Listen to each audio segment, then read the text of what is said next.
Hi welcome to wonder women's SMS channel. ఈరోజైతే మన ఛానల్లో నత్తల కర్రీ చేస్తున్నాను. దాని ప్రిపరేషన్ ఎలా ఉందో ఒకసారి మీరు కూడా చూసేయండి.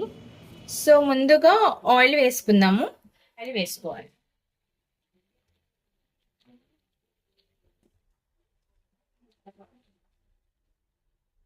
కొంచెం పసుపు అండ్ సాల్ట్ మొత్తాన్ని ఫ్రై చేసుకోవాలి.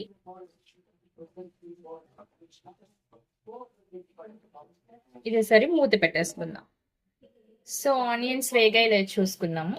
సో మంచిగా వేగిపోయానండి. అల్లం వెల్లుల్లి పేస్ట్, అలాగే నేను ఒకే ఒక టొమాటో తీసుకున్నాను. ఆ టొమాటో వేసుకోవాలి. ఒకే ఒక టొమాటో అండి. మొత్తం వీటిని కలుపుకోవాలి.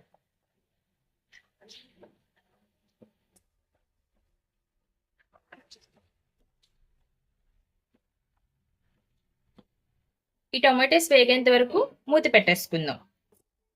సో టమాటాలు వేగినాయో లేదో చూద్దాం. పర్ఫెక్ట్గా వేగిపోయినాయి. ఇందులో కొంచెం కరివేపాకు వేద్దాం. సో ముందుగానే నేను నత్తల్ని బాగా ఉడకపెట్టి మంచిగా కడిగి దీంట్లో పసుపు వేసానండి. మీకు ఒక చిన్న ట్రిక్ ఏంటంటే ఇవి వాష్ చేయడానికి చాలా టైం పడుతుంది అనమాట. ఈ వాష్ చేయకుండా మనకి ఈజీగా పోవాలంటే వీటిని ఎక్కువ వాటర్ వేసేసి ఆ లోపల ఉన్న ఆ జిడ్డుతనం అంతా వచ్చేస్తుంది మీకు పొంగు రూపంలో.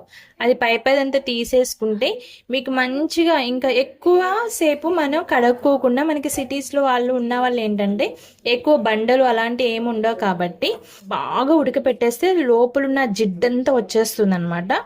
అలా ఉడకపెట్టేసి ఒకసారి మొత్తం అంతా ఆ జిడ్డంతా లోపలదంతా పోయేంత వరకు ఉడకపెట్టేసిన తర్వాత ఒకసారి పసుపు వేసుకుని నీట్గా కడుక్కుని ఇలా ఉంచేస్తే మీకు ఈజీగా అయిపోతుంది. సో ఇప్పుడైతే టమాటాలు అవి అయిపోయిన తర్వాత కరివేపాకు వేసిన తర్వాత నేను బాగా ఉడకపెట్టి వేసిన ఈ నత్తలు వేసాను. నత్తల కూర చాలా టేస్టీగా ఉంటుంది.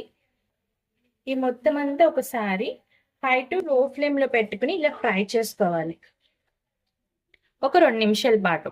అలాగే దీంట్లో తగినంత కారం, ఆల్రెడీ మనం సాల్ట్ వేసుకున్నాం కదా, సాల్ట్ చూసుకుని వేసుకోండి.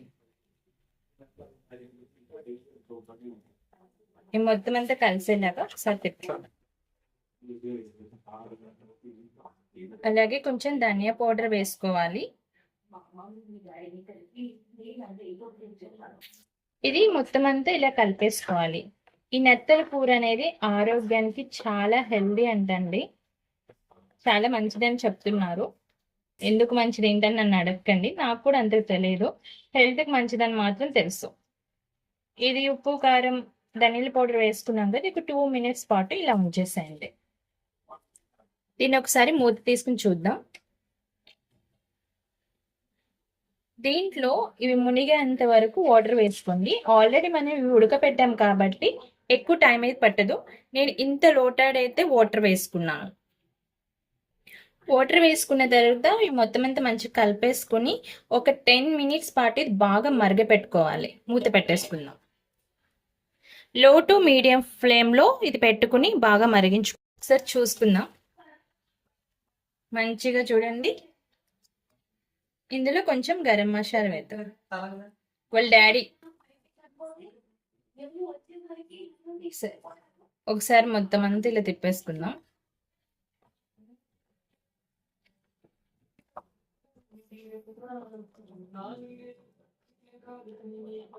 చూసారు కదా. సో ఇది బాగా మరుగుతున్నప్పుడు ఇదేంటో తెలుసా అండి, మనకి వేయించిన శనగపప్పు ఉంటుంది కదా, ఆ వేయించిన శనగపప్పుని కొంచెం అంటే కర్రీకి సరిపడా తీసుకుని దీని ఇలా పౌడర్ చేసుకున్నాను. ఆ పౌడర్ అంతా ఇందులో వేసేద్దాం. మొత్తం అంతా ఇలా కలిపేసుకోండి. ఇదేంటంటే మనం ఇలా కొంతసేపటికి కొంచెం గట్టిగా అయిపోతుంది. ఇలా పులుసుగా ఉన్నది కూడా కొంచెం గట్టిగా అయిపోతుంది.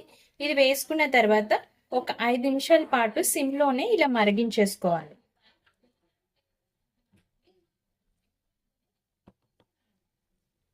ఒక 5 మినిట్స్ ఇలా మూత పెట్టేసుకుందాం. సో కర్రీ అయిందో లేదో చూసేద్దాం. మనకి పైన ఆయిల్ వచ్చింది కదా, ఇంకా మనకి ఫైనల్గా కర్రీ అయిపోయినట్టే. ఒకసారి చూపిస్తాను మీకు కూడా.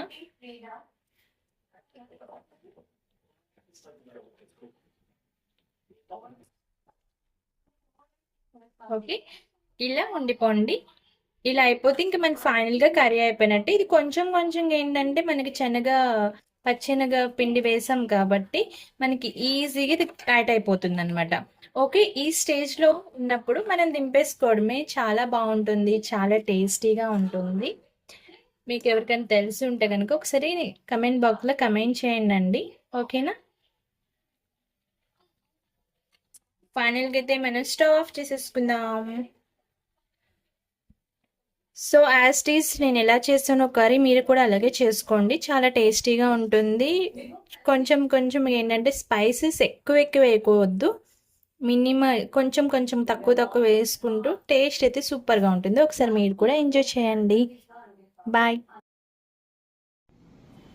మా ఛానల్ కనుక మీకు నచ్చినట్టయితే ప్లీజ్ ఒక సబ్స్క్రైబ్ చేసుకోండి, ఒక లైక్ ఇవ్వండి. Thanks for the watching. Bye.